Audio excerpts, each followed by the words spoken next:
Hi, everyone. It's Emil. It's Emil Guillermo. Emil, I'm up to you. It's good to see you. This is my Emil Amok's Takeout, the micro talk show of the AAPI and the AAXs. AAPI, the Asian American Pacific Islanders. You can throw in a silent NH for Native Hawaiian. We're all included. It's all inclusive. Oh, and then the AAXs, it's my naming convention for the Asian American X. Filipino, F's, J's, Japanese, K, Koreans, H, Hmong, MI, Marianas Islanders.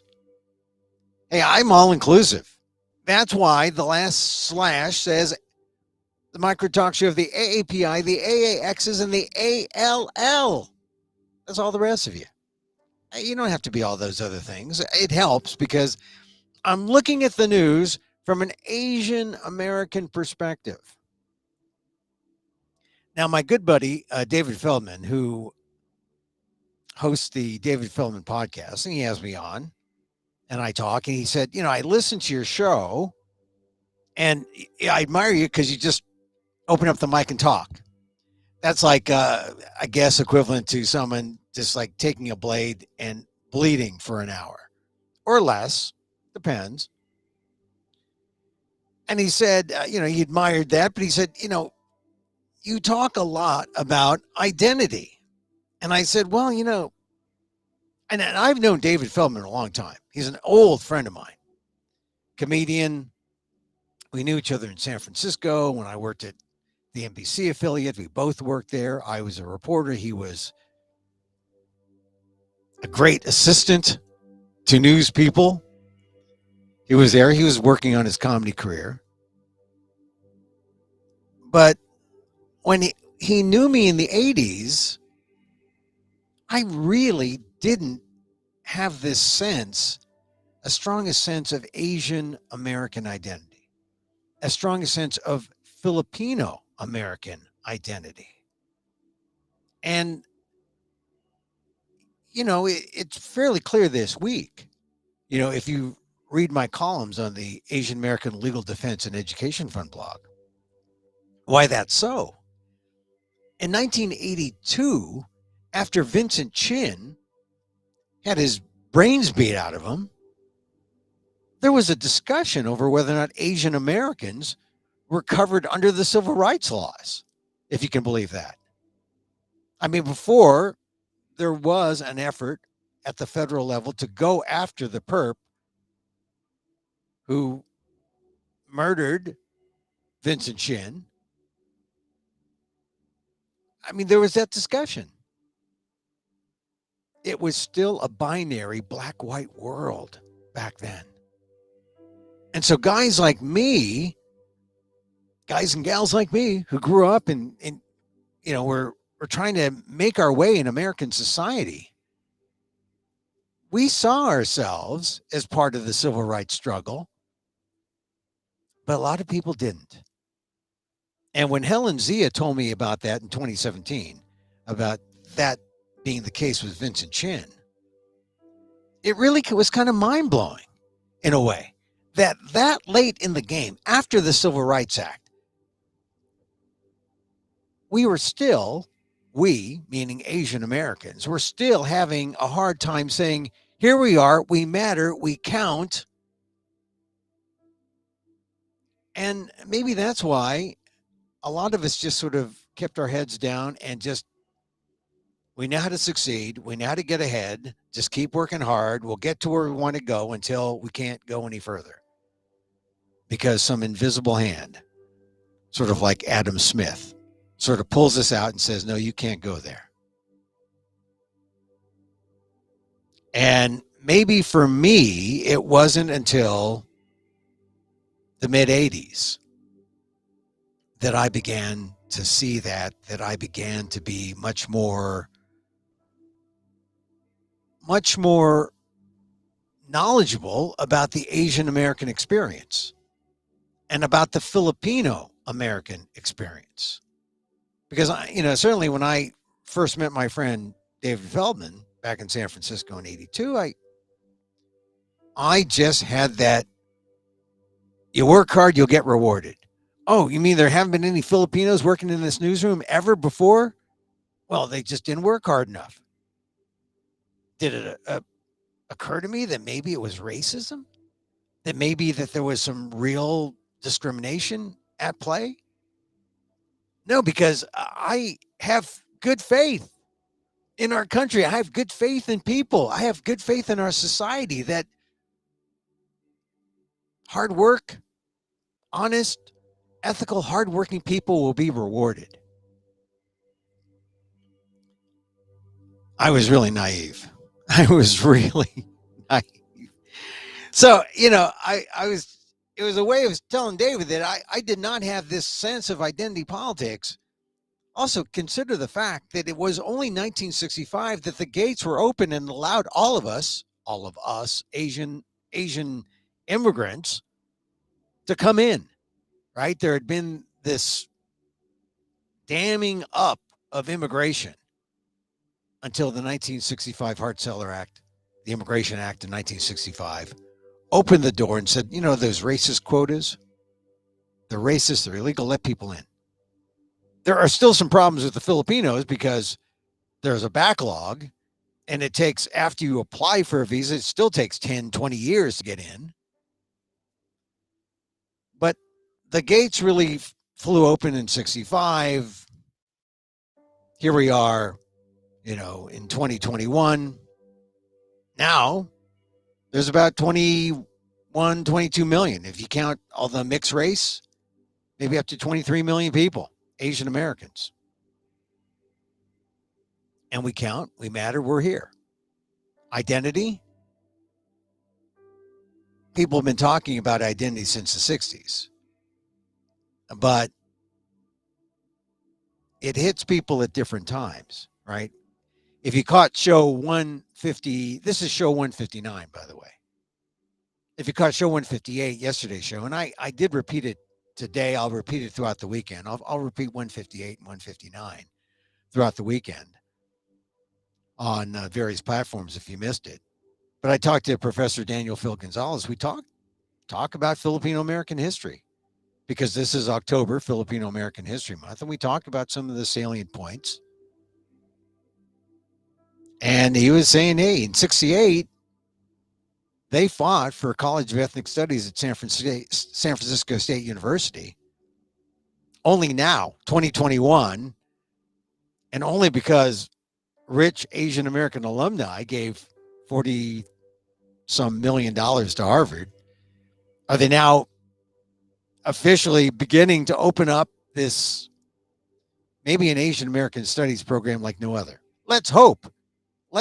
But look how long it took Harvard.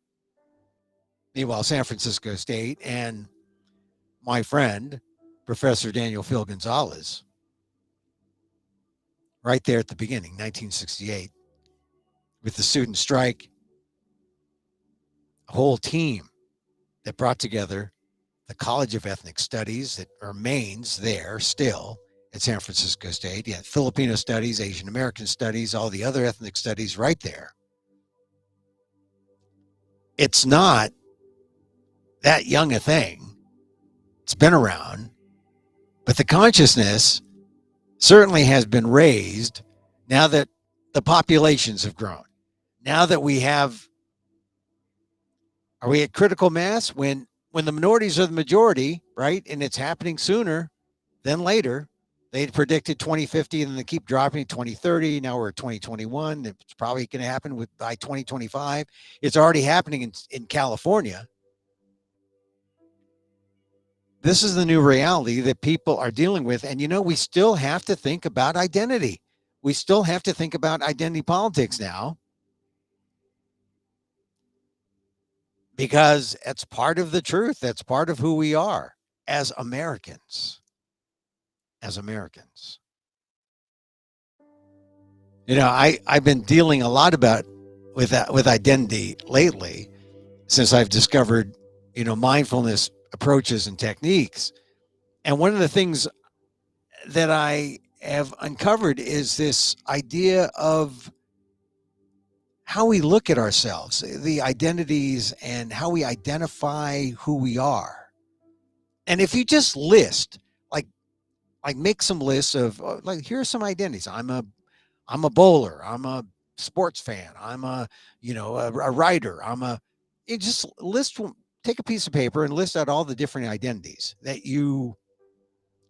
aside from the basic racial, ethnic, class, all the different ways that you identify yourself in society. Make a list. I'm sure it's a list of 10, 20 things. PTA mother, poet, musician. And just after you have a list of, say, 10, 15 things, and don't forget the obvious things like race, class, ethnicity, geography. I'm a San Franciscan. I'm a Californian. I'm a red state. I'm a blue state. However you identify yourself, put down next to that identifier a B for benefit or an L for liability. Where do you benefit? And where does being that identity act as a liability? And keep score. Hey, I'm losing 5-2. I don't know how to going into the bottom of the ninth now. Got to pull it out. I'm just saying, it may reveal to you how your identities help or hurt you. And then you have to do some further investigation. Like, why do you have these opinions that being an Asian American is a benefit? Or why being Asian American is a liability? Is it because of the broader society? Is it because of, I'm in this white neighborhood and they don't know who I am or what I am? But every now and then, do a little checkup, an identity checkup, and see where you fit in and whether it's a benefit or a liability. If they've all got to be benefits. I mean, chances are they're not all going to be benefits, but they should be in an ideal world. But where they're liabilities, that's also worth exploring. Why? Is being an Asian American in 2021 a liability? Well, depends on who you talk to. I mean, I imagine when I was a teenager, I thought maybe it would have been better to be white. Maybe when I was in college, I thought, well, here it is. This is my license to be white. Or maybe when I met my friend David Feldman, I didn't have this sense of identity because I was fairly successful in my career. And, well, I was the Asian guy or the Filipino guy, but maybe a lot of the Filipinos thought I was assimilated. Why? Anyway, a little exploration on identity, but it shows you that where I was in the 80s is way different from where I am now. And we got to talk about identity now because, hey, there's people who want to take away our privilege. It is a privilege. Our privilege to talk about identity. There are people saying, oh, you're just American. Well, yeah, but only if being an Asian American or being a Filipino is a benefit. Because if it's a liability, I know how much of an American you think I am. And that's the way it works. Explorations. That's what we do on this. But we talk, not necessarily, we're talking in public about these things because these are things that need to be discussed. What's an Asian American? What is Asian American identity? Oh, there was something in the New York Times magazine last week. And look, I like Jay Kang. We've met a couple times and talked. he's in a not a weird place. He's in a place where I was, say, 30 years ago. Asian American, young kid, mixed race. You go among people who are successful or, in careers, and they're not making a lot of money, but they're, middle class journalists on their way. He's got his kid, he's trying to enroll her in soccer, and he's among other Asians, and they're all mixed race. Yeah. Well, you think it's hard now. What do you think it must have been like, say, 20, 25 years ago when I was that Asian with the Caucasian wife and the mixed race kids? And I know, I hope I left things in a better place for this next generation. It's just a matter of we keep layering and relayering, and hopefully we all learn from our mistakes and we all help each other out, and society grows and gets better. And then you can go back to that identity list and say, oh, being an Asian American, it's not a liability. It's definitely a benefit. Sometimes it is. Anyway, identity, my friend David Feldman on the David Feldman podcast, he brought it up, and I said, God, that's a good question. Why do I talk about identity so much now than I did back in the 80s when I first met him? It's because identity matters. Because there are people trying to strip away our identity, trying to say, no, you're assimilated now. Oh, well, wait a minute. I got to stand in front of my gong now so you know exactly who you're talking to. Got my gong here in my closet. Identity. It's important.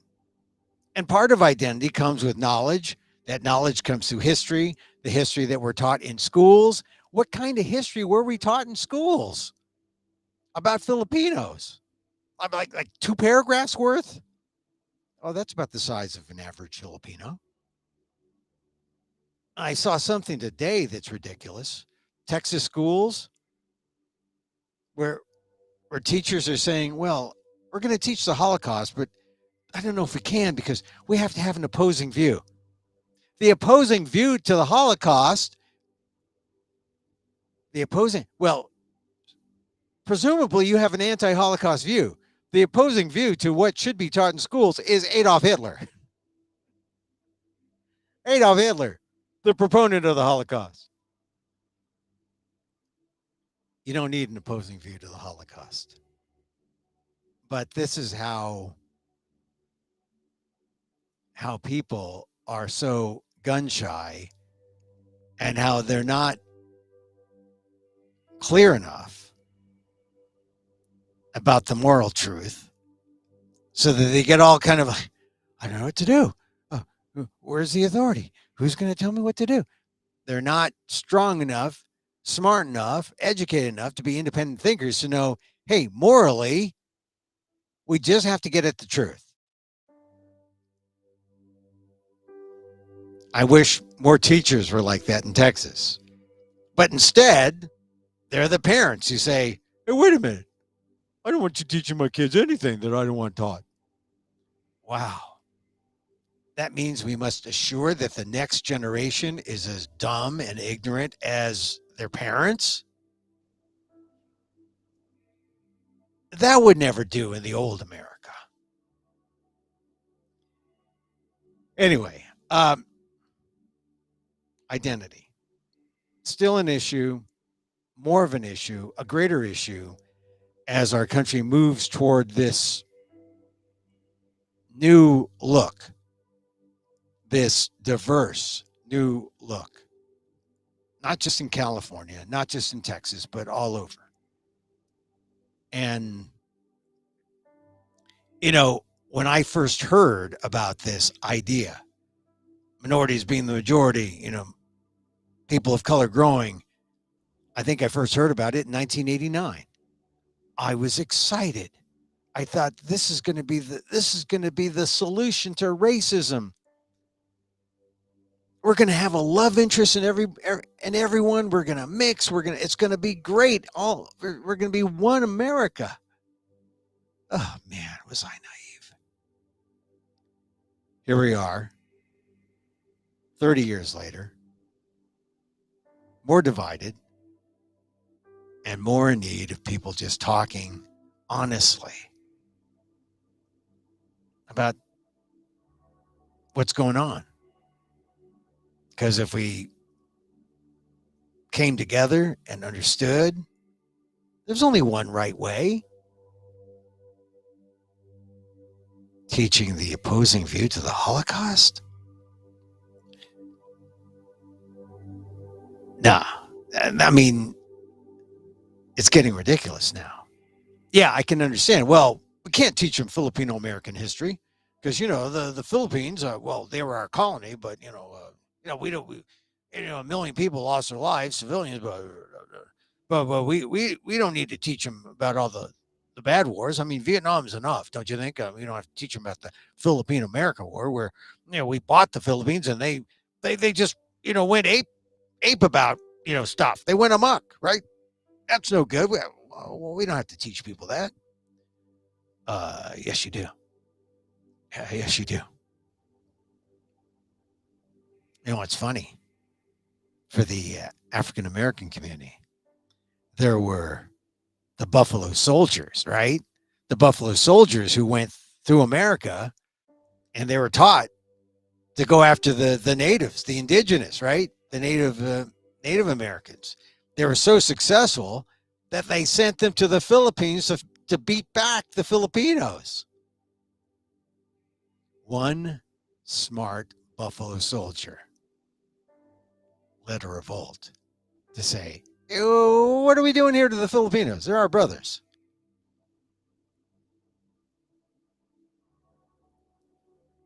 I write about it on the ALDEF blog, Asian American Legal Defense and Education Fund. It's true. The Buffalo Soldiers in the Philippines, they were a force for the Filipinos. And there was a group that actually deserted and joined the Philippines, the Philippine rebels, because they were rebels, right? After the Spanish-American War came the Filipino-American War, and they fought the Americans. They fought the U.S. Just think, I was wondering this. If the Filipinos had won that war, well, then would they have rights to win all of America, or at least part of America? Would they have right to maybe at least Daly City or something? Well, we beat you in the Philippines fair and square. I think we ought to have Daly City, Union City, and parts of Vallejo. Maybe the parts that don't grow, don't have wine grapes. You can have the rest of them. But the Philippines lost that war, and they became colonized. And that's how my father got here in the 20s. Anyway, a little Philippine American history that we sneak in, and a little talk about identity, because my friend Feldo brought it up. But I do talk about identity a lot. I think we're going to talk about identity for a lot until we cross the divide or cross the things that are dividing us, because it's important to talk about us as us, not just us as assimilated Americans. So yeah, we are assimilated Americans, but we're still us. That's important. All right, now I want to talk about a couple of other things. I want to talk about the Giants. I'm so sad about the Giants yesterday. But the truth is, and I owe this to my meditation and my mindfulness, it got me through. I took a deep breath. I said, look, the Giants lost. I'm not even going to question that check swing call that ended the game. I mean, it was a bad call. It was the wrong call. I think Wilmer Flores could have done anything. We don't know. He wasn't given a chance. I wish he was. I wish I wish he was given the chance because I think the Giants were good enough to win. They were the best team in baseball this year, best managed team. They got the most for what they had, and they weren't like the Dodgers who just seemed to buy. They're the team that were like the most like the Yankees, where they just buy players and come on our team. They were like that travel team you hate because they bring all the best players to play the rec teams, and the Giants were like a good rec team. People who lived in the area, your buddies, who you knew had like a couple of good games in them, but like every game they had to be top, they had to be firing all cylinders. They're just human. And the Dodgers had, well, we'll just replace this superstar with this superstar. We'll replace this unhittable pitcher with this unhittable pitcher. They had that kind of depth, and it was really incredible to see the Giants extended as far as they did, and still the equilibrium between the two teams is incredible. Batting average, hits. It's just one game difference, but that's all you need, right? You just had to be that much better, just a flash better, and the Dodgers go on. So, but what really prepared me for this, and I thought it was the omen. I thought this was the omen. When the Giants got Chris Bryant, and I think I said this when Chris Bryant joined from the Cubs, and the Cubs were like selling off their teams or their star players. I go back to October 11th, 2016, Game 4 of the National League Division Series between the Chicago Cubs, who won 103 games that year, against the Giants, who were the wild card team with an 87-75 record. And of course, Giants playing the division leader Cubs. That's the way it was seeded, so the Cubs could go through. But the Cubs won the first two games. The Giants won the third, 6-5 in 13 innings. So it looked like, maybe the Giants have a chance. And I was at the game. I was at game 3, where the Giants came back. Day after my birthday, October 10th. The Giants went 6-5 in 13 innings. And then game 4, October 11th, the Giants looked to win game 4. They scored in the 8th inning, and they took a 5-2 lead into the top of the 9th. And they just had to get the Cubs out. And the first Cub to start the rally, Chris Bryant, gets a single, scores a run. The Cubs really rally. Javier Baez, Contreras, they score 4 times. They go ahead 6-5. The Giants down to their last out, bottom of the 9th. Brandon Belt versus Aroldis Chapman, the fireballing reliever in his heyday. And Chapman, this 2016, 5 years ago. Chapman strikes out, Belt swinging. Cubs win 6-5. No game 5. Game 4 to the Cubs, they win the series, go on to win the World Series. And I just remember leaving the ballpark. It was AT&T Park. And just thinking, this is it, huh? It just ends here like this. Yeah. And, you get your souvenirs. You walk away because you don't want to see the Cubs celebrate and dogpile. 2016, it was Cub Blue right there. on the field. And I was on the first base side, and I just I couldn't I couldn't stay to watch. I slowly walked out of the park, 2016, wondering, well, this was our every other year, right? 2010, 12, 14, 16. We should have won then. We didn't. They didn't. I didn't play. And I just walked out of the stadium, grabbed a few souvenirs, and took Bart home. Quietly. They're just, somber. But I've been through it, and there's a little bit of, there's this sense of loss. There's kind of mourning involved. It's a little bit of grief. Or you really are mourning. And so yesterday it was bad. I felt bad when the Giants didn't score in the eighth inning.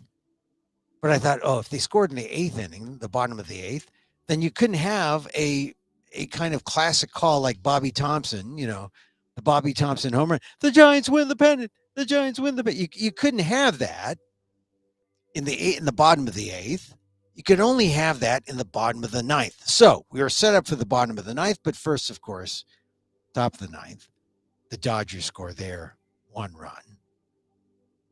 Camilo Doval hits Justin Turner, makes him a base runner, and Justin Turner scores the winning run. So painful, but it's not impossible to make up a one-run deficit, or at least a tie. So here we are, bottom of the ninth, and all our good hitters are coming up, especially, well, who was the first hitter? Chris Bryant gets a single. And I'm thinking about 2016. It's going to happen. It's going to happen. Chris Bryant is. He got that. Well, actually, the first one was Brandon Crawford. He lined out. Okay, tough. But Chris Bryant gets the first on that ground ball. Lamont Wade, he was the hope. Late night Lamont, right? Strikes out looking. And I could just feel that I know how tense that he must have been. I don't know. I don't know. It was a ball that looked outside. Actually, it caught the corner, but there were a lot of strikes, a lot of missed calls by the umpires. The biggest one, maybe involving Wilmer Flores, the next batter. It's tough enough. You got to face Max Scherzer, whom Dodger manager Dave Roberts said was his ace in the hole. Because you save your best pitcher to get the last three outs. That's playing the game in this sort of modern tactical way, using all your weapons. It's like remember that Asian American guy in Jeopardy? He started by picking all the high numbers first. He didn't start at, Jeopardy, baseball for 100. He started with baseball for 1,000. And he worked his way. He turned the game on its head. Remember that guy? So, that's what this whole approach to baseball is about now. It's like reconfiguring the game and the strategy and the tactics. So it really is like a chess match. And so here is Max Scherzer putting the big foot on the Giants' neck. And Wilmer Flores, the former Met, he's up. It's up to him. There's a runner on. A triple, that would do. A double, just getting someone on base, that would do. A home run would be great. Because then you could have that 1951 call repeated. The Giants win the pennant. The Giants win. You could have that. And I've always been a big Wilmer Flores fan. I know Brandon Belt at first would have been better. He was the home run leader, but Wilmer's had a lot of big hits for the Giants, and I'm a Wilmer Flores fan. So here comes the pitch. Flores looks like he check swings. They go to first base umpire to just to double check. The first base umpire calls Wilmer Flores out, even though Flores' bat does not. He doesn't snap his wrist. The bat does not cross the plate. Game over. So it was just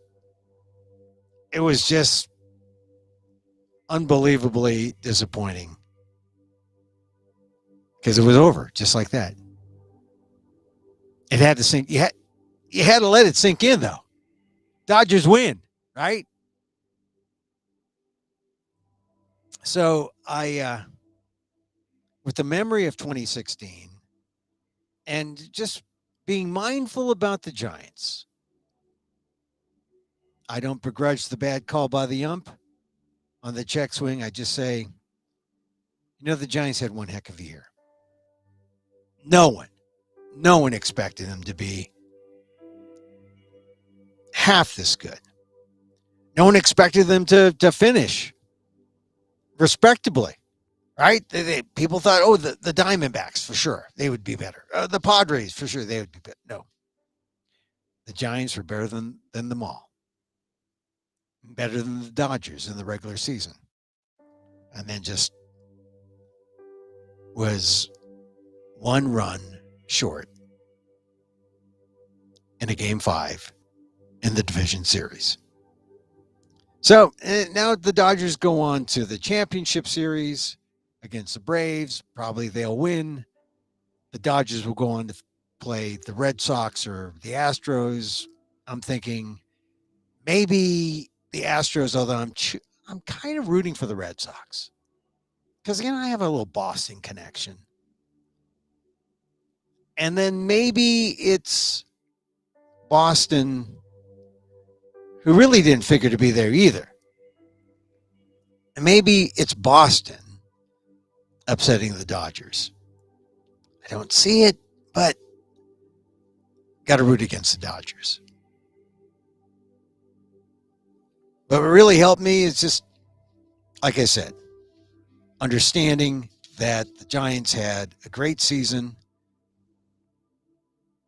No one expected it.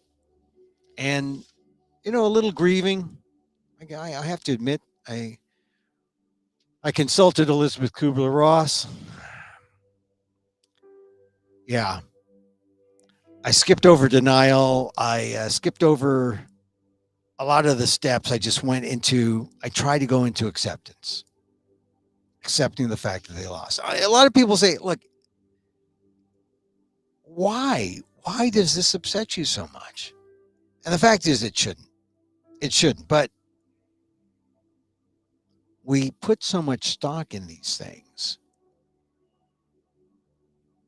I don't know. It does seem irrational, right? There are other things more important. Surely there are. But I guess in these times, when your team wins, that's a fair amount of goodness that you can ride throughout all the difficulties that we face now. And yeah, more important things than a baseball game. But there's something soothing when your team wins.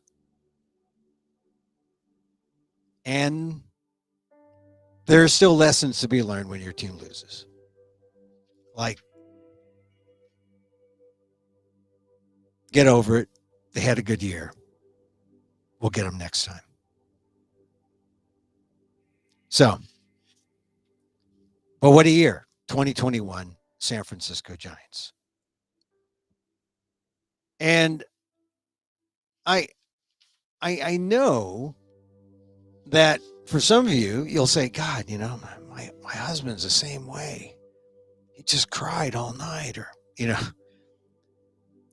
but just as, there are Northern California fans, and people, Asian American fans, this was a great series because you really couldn't lose. Because there are Asian American fans who are Dodgers and Asian American fans certainly who are Giants up in Northern California. But still, good luck to the Dodgers.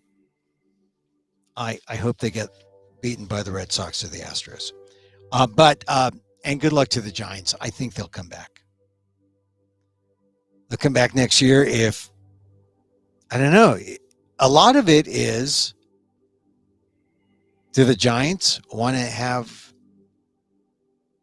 do they want to spend the money to extend Posey's contract, who looked kind of gassed and looked like he wasn't sure if he wanted to return? In fact, I wouldn't be surprised if he said, look, I'm going to retire, because the Giants have some good catching prospects. No one like Posey, but they have some good catching prospects, and he's going out on top. Why not? Of course, Brandon Belt got extended, Brandon Crawford got extended. Brandon Belt might get extended. Too bad about his thumb. That was a bad omen. But maybe the vets will have one more good year. They can come back. And maybe that'll convince Posey to come back. But a good offseason for Logan Webb, who looks like he's going to be the ace. They need to add a few more pieces, spend some money, re-sign Chris Bryant, because I think Chris Bryant really helped. He's a player. He's a star. And Evan Longoria, man, he looked so good toward the end of the season. He just didn't have it at the end. I feel for him. I don't know if he's going to be around. Always been an Evan Longoria fan. But it's been mixed until just the last year. He's come along. We'll see what happens with the Giants. All right. I wanted to mention a couple other things. And it had to do with the labor statistics. Because they keep talking about labor. I'm only going to spend a couple minutes on this because this story, I subscribe to all these papers. I was reading this story caught my attention in the Wall Street Journal. Rodents the size of St. Bernards swarm an exclusive gated community. Can you imagine that? Look, I'm an animal rights person too, but if you've got rodents the size of St. Bernards, I don't think this is an April Fool's story either. I think this is in Argentina, in Nordelta. But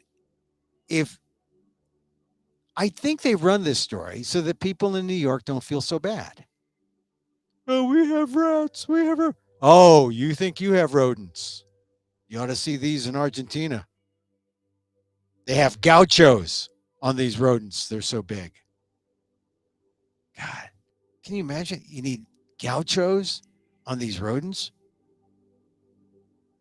The world's largest rodents. They're called, let's see, what's their name?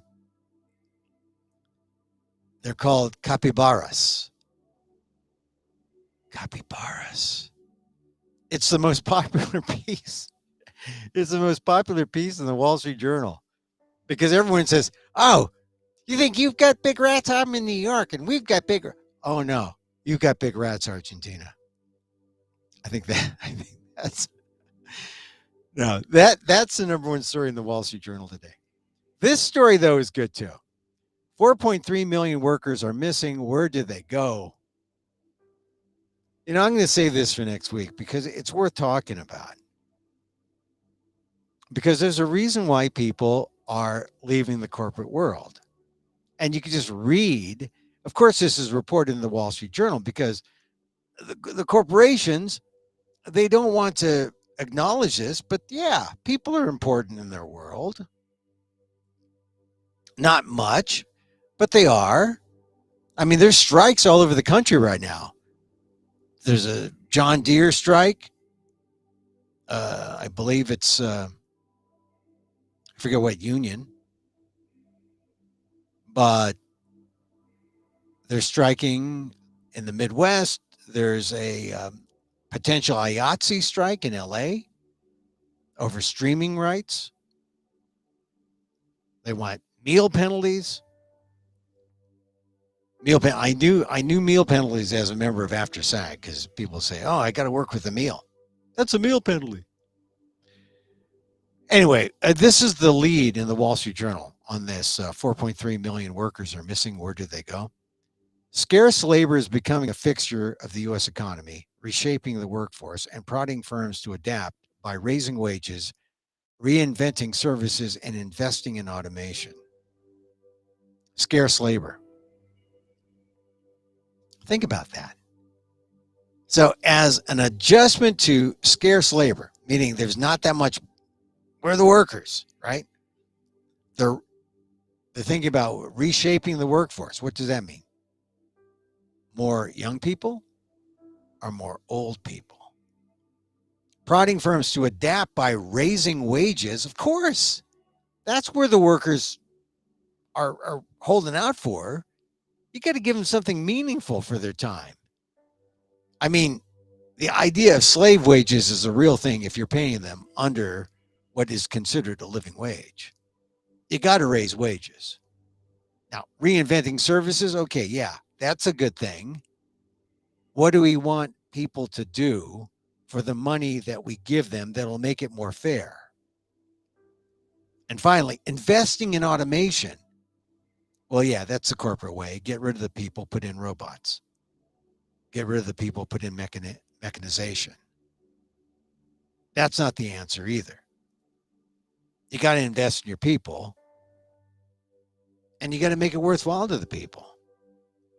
It shouldn't be that hard to understand why more than a year and a half into the pandemic, the U.S. is still missing around 4.3 million workers.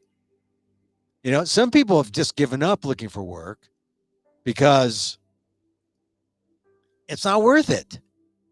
It's not worth it's worth my time to talk to you here on YouTube than it is to work for some corporate slaveholder or shareholder, some corporate entity that will underpay me because what? You're too brown, too old, too smart, too whatever. You're not fitting into their HR category. That's important. That's what you got to ask. A lot of people are wondering about this, about what's going on with our labor force. And one person said, well, a lot of the experts say, well, a lot of it is because people it's divided by people who can work remotely versus people who can't. And now the people who can't work remotely are saying, oh, wait a minute. We need a sense of fairness or we're quitting our jobs. I'm not going to work at Taco Bell. I'm not going to work at, retail. Well, you got to make things worthwhile for people to give up their lives. Now, the silver lining is that maybe all these people have gone into the entrepreneurial ranks. Maybe they're finding ways to make money on the internet. Maybe they're doing good deeds. Maybe they're being supported by spouses or families, but they're doing positive things in life. That would be a positive thing. I mean, a silver lining that we gotten to a point in society where people are saying we don't have to live with these non-livable wages. I don't know. Do you think we're there? And then the other thing of privilege, there are still people of color, people who are not wealthy or supported by spouses or family, who aren't able to find jobs. And they find themselves taking the jobs that no one wants. They find themselves in those retail jobs, in those fast food jobs, in those service jobs. Where have we heard that before? all throughout history when it comes to the BIPOC community. We come in, people say, oh, you're taking our jobs. Oh, those are jobs we don't want anyway.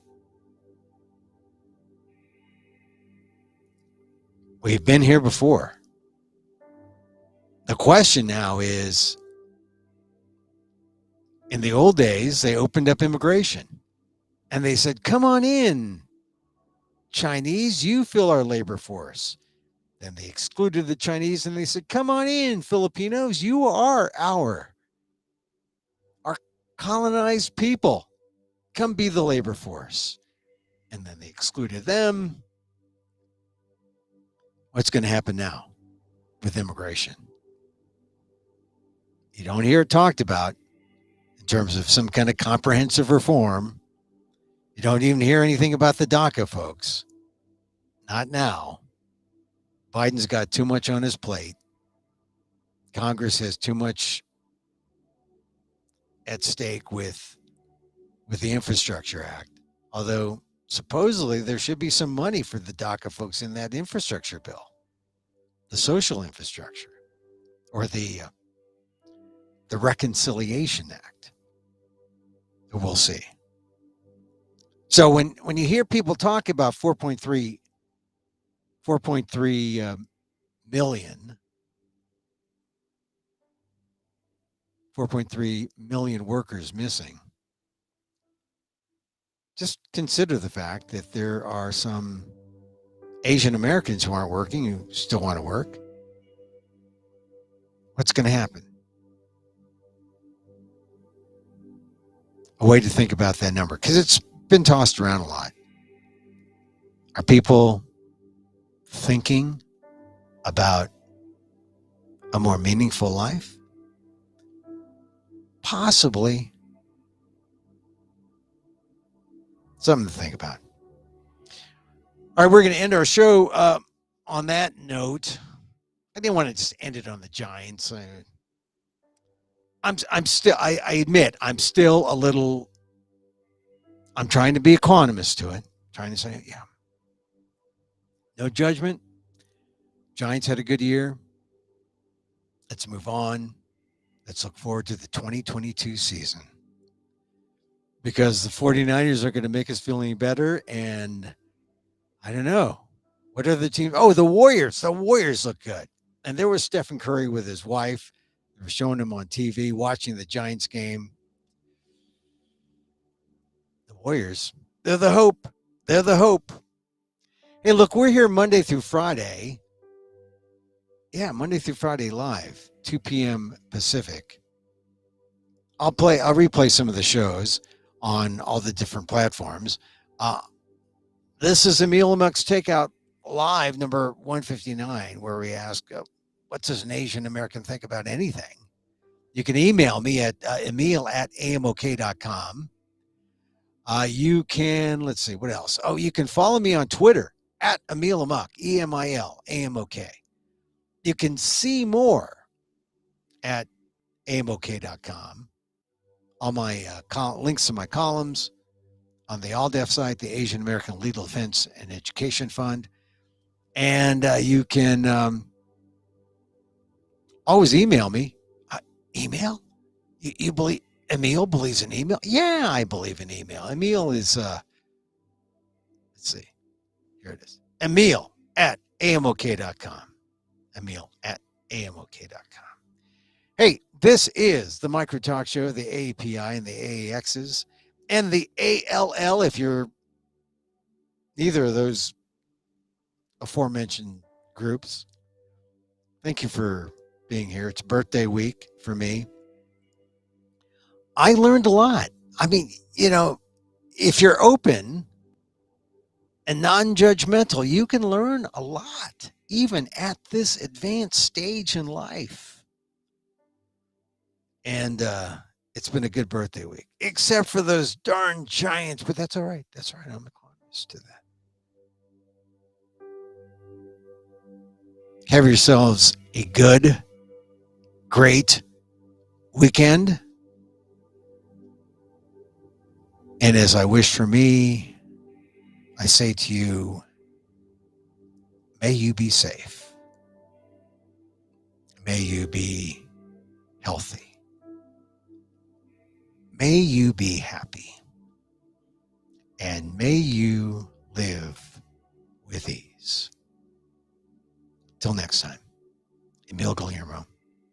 Mahal